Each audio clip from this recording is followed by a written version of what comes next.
very, very proud of the men and women upstairs that have worked very hard over a long period of time to put us in position to select these players. I'll just briefly run down all these guys. We talked about Nate, we talked about Roger, and Decosta.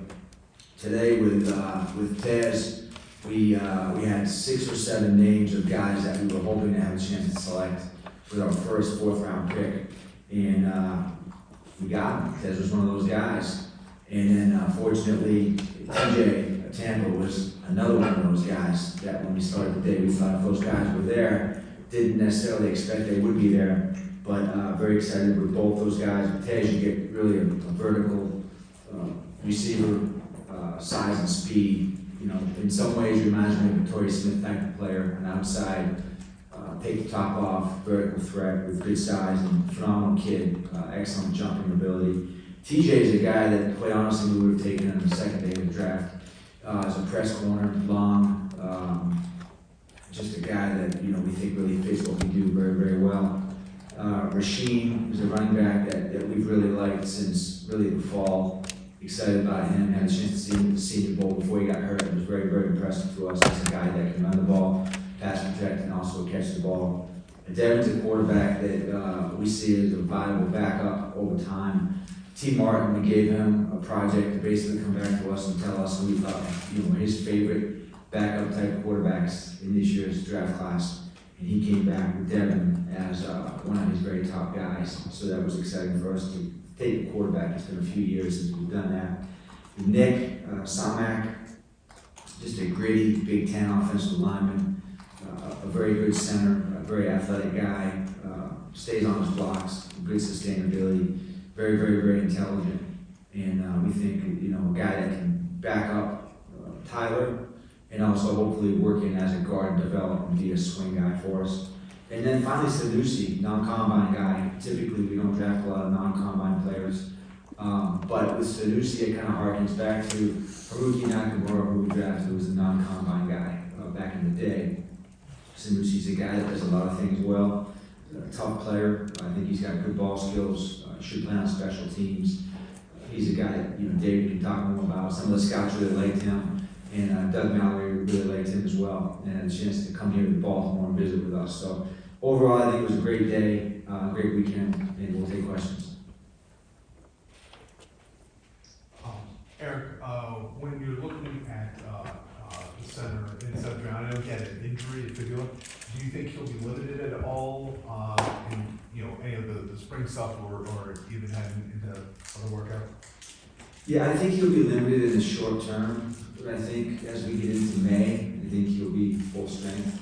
I asked him on the phone how is he doing, and he said, I'm fine, I'm healthy. We'll probably break him in slowly, but offensive lineman, tough guy mentality, we expect him out pretty quickly.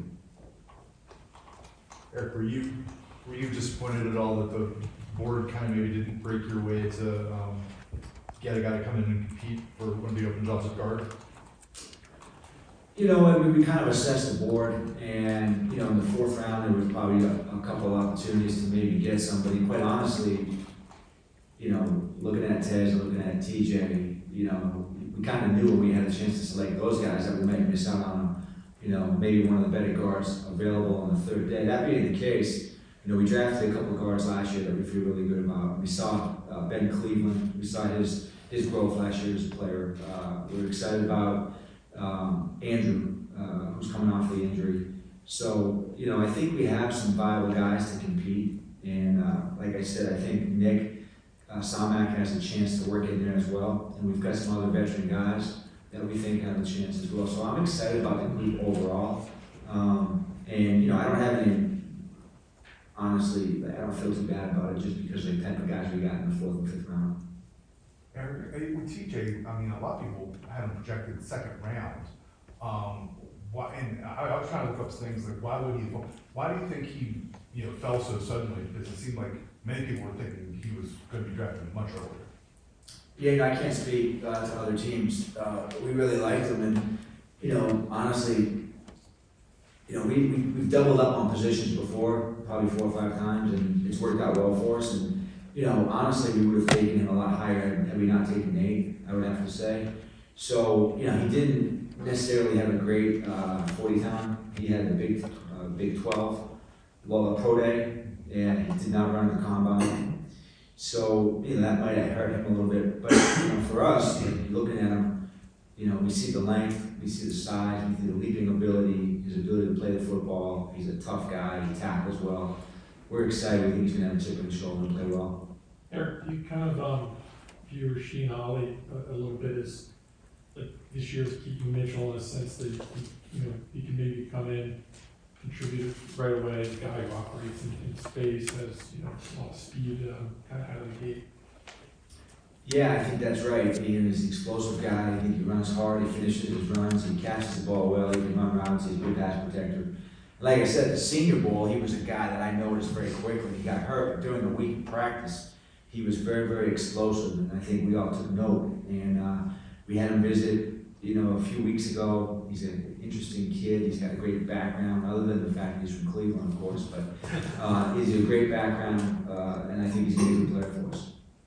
John, I know at owners' meetings you said that Josh Johnson would be the backup quarterback. Drafting Devin Leary, does that change anything? Will he be competing for that spot?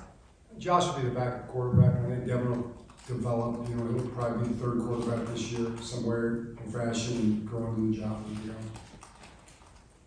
Question for David or Eric. I mean, Ali and Leary, guys who have talents, but then Ali seemed to fall because of the fumbles, 11 fumbles in their college career the last 2 years, and then Leary with, I think, 12 interceptions last year. What are the skills that stand out to you that you guys think that you can make these players less turnover prone and kind of harness the pure abilities? Yeah, I mean, I talked about skills with Rasheed. He's an explosive player.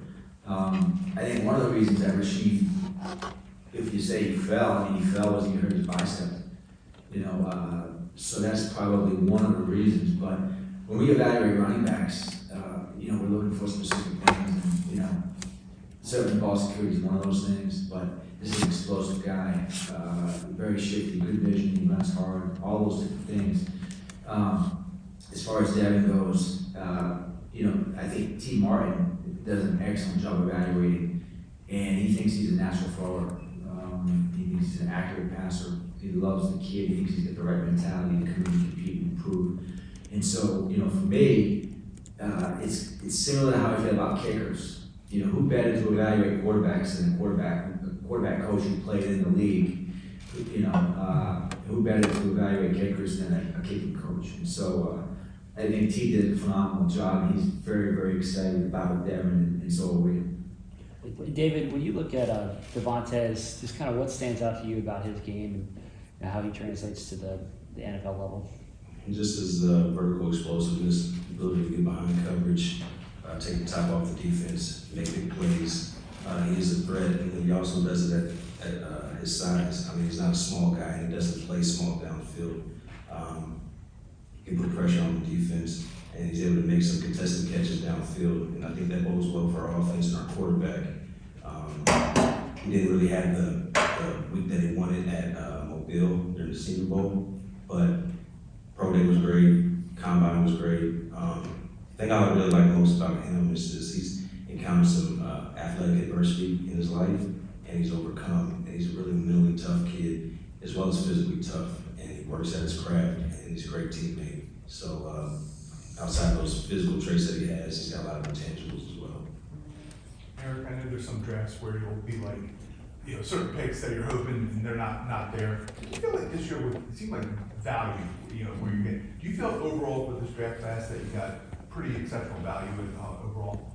I do. I think this was 1 year that the board, you'll often hear me say, oh man, we had a chance to miss out on some guys. But, this year we were patient, and the board, more often than not in every single case, but the best player was at a position of need. So we basically started just checking off boxes, working our way down through each pick, and we were able to just kind of like just cross them off with a really good player. So from that standpoint, I think it was good. It was really good, and I think the coaches and the scouts we did a good job of communicating, and so one of the things we had was a dialogue throughout the draft, this guy or that guy, and what do we think? How does this guy fit? How does that guy fit? You know, you might have two players at different positions and they're graded the same. And, you know, you're trying to figure out, like, how do you split hairs between these two players? And you do it with talking to your coaches, you do it looking at the analytics, but you also do it looking at the players that you might get in the next round or you know, moving back. What does that pool of players look like at those positions? So this year, I think it worked out extremely well. Eric, I guess going off of that, do you think that you were able to answer or check off your off-season to-do list in the draft the way you expected to? All the things that you thought could be answered here, do you feel like you were able to answer them? Well, you know, I think you can always do better in different ways. I mean, so, you know, we're not finished for sure. I'm not going to sit up here today and say, oh, the team is set. We've got this great team. We have a lot of work to do, and there's a lot of different ways to do that. We'll have a lot of opportunities between now and September to build the team. I do think that, again, I'll credit the scouts and the coaches, John and Steve, and everybody for the work they put in, putting us in position to have a good draft, to get players that we like. And I know some of these guys won't be as good as we think they're going to be, but I know some of these guys will be better than we think they're going to be. And that's exciting. And that's just the nature of the draft. I apologize, Eric. That's okay. John, how do you see number 3 safety role as far as who do you kind of consider internal options? I know Darius Washington has played a lot of nickel, and I know you drafted Kane, but you see that as a potential area where you may need a few more bodies? Possibly. I know Eric's not going to rest. I mean, I think Eric is pretty much proven that he's going to be looking for guys, you know, 24/7, all 365 days a year. So, but those two guys are good options. I thought, you know, our Darius is really a good player, and just a matter of him staying healthy and getting his time on task. He can play safety or nickel, can go outside and get you out. Very diverse player. I'm a big Ardarius fan. I think he's going to have a great year.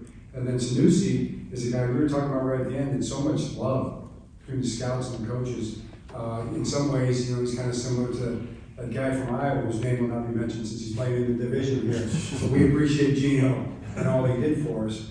But kind of a similar kind of a pick, a real opinionated player, really productive player. So he's going to have every opportunity there, and whoever else, you know, Eric finds for us, we'll coach him up. So we'll see what happens. Yeah, we may have an opportunity, just to add to that, we may have an opportunity in the next couple of hours to get some pretty good free agents at that position, because players, talented players, will see that we're not as deep at that position as we are at some of the positions. Eric, since we're not going to be able to talk to you next week, unless we are, Odafe Owe, are you? What's your thoughts on picking up his 5th-year option? Yeah, if we talk next week, I'll let you know. Well, in case we don't, let me know now. We'll have an announcement probably next few days, I would think. Have you made the decision, the determination yet, or? You know what? I learned from Ozzy never to make a decision until you have to, and that has served me well. And I think it's smart usually to act that way. John, this receiver group, and obviously guys draft Tez, but it's going to look very similar to last year without OBJ, though. From the guys running it back with Zay, Rashad, Nelson, what are you kind of looking for in terms of internal improvement for those guys to make that position even more dynamic? Yeah, I'm excited about the wide receiver position. I'm looking forward to seeing this offense come together. We've been working the personnel side of it. We've been working the scheme side of it. We've been working with the individual players developmentally. You put all those things together and you get out there and you start practicing and you get ready to play games. This is a very talented group, you know, and anybody that wants to challenge that, bring it on. You know, you got a line of play this, and we'll see if we have playmakers out there running around making plays. I'm personally very excited about this group. You know, obviously Tez is a great addition, and the guys that are already there are going to really have a good season. So we're ready to go. What do you like about TJ Tampa's skill set, and what sort of stands out about him?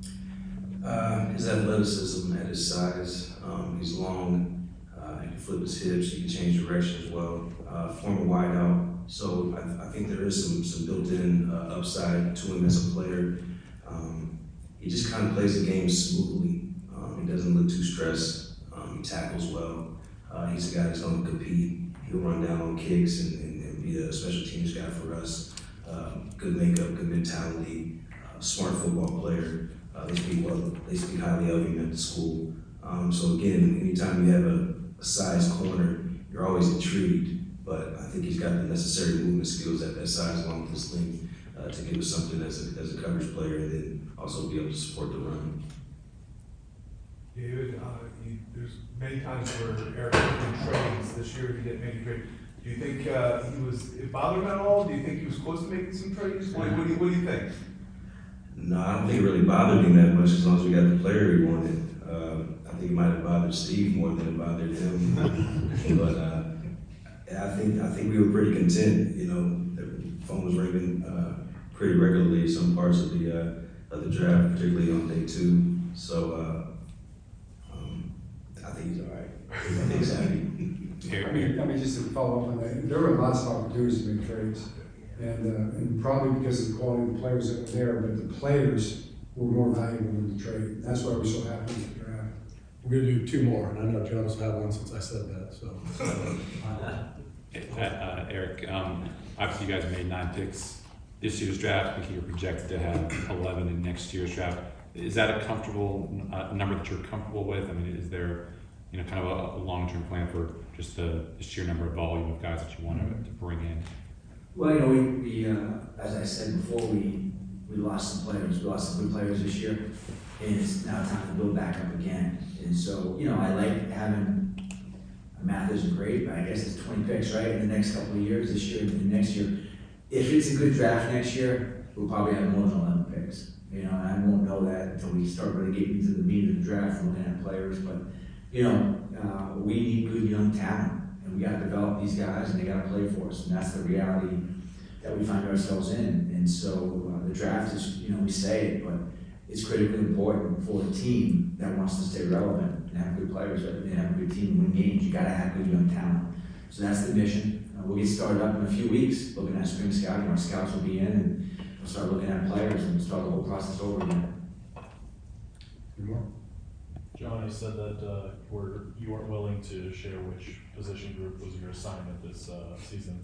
Before the draft, are you willing to share what you were assigned? Our position group assignments? Yeah. I was given the corners. Yeah, I had the edge guys on defense. I had the offensive line, all the offensive line positions. I had the wide receivers, and I had running backs. So those were my jobs. You just I dominated. do okay. That's a lot. I mean, I wanted him to do more, but he was always taking trips and things. Leaving at 4 o'clock. He just, when the season ended, he's like, I'm out of here, you know? So it was a little frustrating on my end, but you know, we found a way to make it work. So John, you were cleaning up on day 1 and day 2.